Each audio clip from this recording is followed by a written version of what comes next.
essentially what it's about is being out of your mind in a club and not knowing what's going on and just being drawn back to the music. Which, whether that has a subtext or not of just being kind of lost in music, you know, people can pick up what they want from it. But I find that all of the hit pop songs, if you will, are when I am like doing the dishes, not paying attention, or joking around with my friends. Let's have some fun I mean, I'll just literally be doing something that's funny and it becomes a song. I mean, it's really the best way. It's simple, it's catchy, it's hooky, it's peppy, it's snappy, you know, it's quick. And Just Dance, which is my first single, I wrote that song in honestly 10 minutes. The question isn't whether Just Dance is intellectual or not. It isn't. She doesn't mean it to be. The point would be that it's funny, which every pop song about getting wasted and dancing isn't. In point of fact, there aren't a lot of pop songs about getting wasted and dancing. There are a lot of pop songs about dancing, about getting into the groove. What does she want to do? She wants to one-up the idea of, not the experience of, Madonna's Get Into the Groove by saying, let's really fully describe what happens when you do that.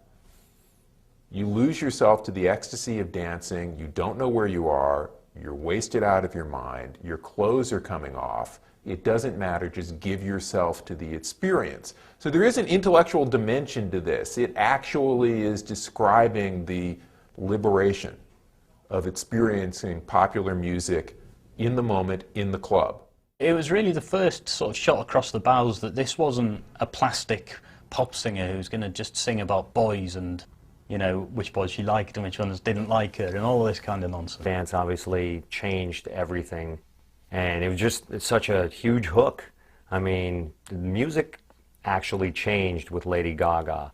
There was a whole new style of music. The whole electro music came pretty much because of Just Dance. I think it changed the whole vibe, whether it was the hip-hop and R&B crowd or the dance crowd. Everything just started going, hey, that's the direction we needed to be headed. The thing about her music is that it's really shamelessly pop music, and we haven't seen that on the American charts for sure for a really long time. It's been dominated by mostly hip-hop.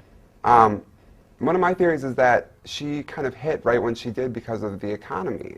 And I think that people, when times are tough, what they really want is just something really kind of mindless and fun, and she kind of satisfied that. That's right when Just Dance came out, right at the end of last year, and people could just go to the club and they were just dancing. And I think that the entire Fame album really is just a lot of fun more than anything, and I think that that's a huge reason why people wanted it and needed it. And I think that she's helping to make pop music, you know, there's a resurgence of pop music now because of that. I think she sort of led the way.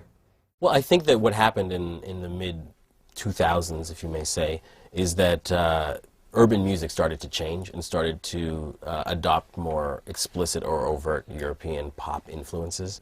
I think two of the culprits in that were the guys from Stargate, the record producers, who really did merge kind of urban R&B and hip-hop sound with a more traditional European pop melodicism.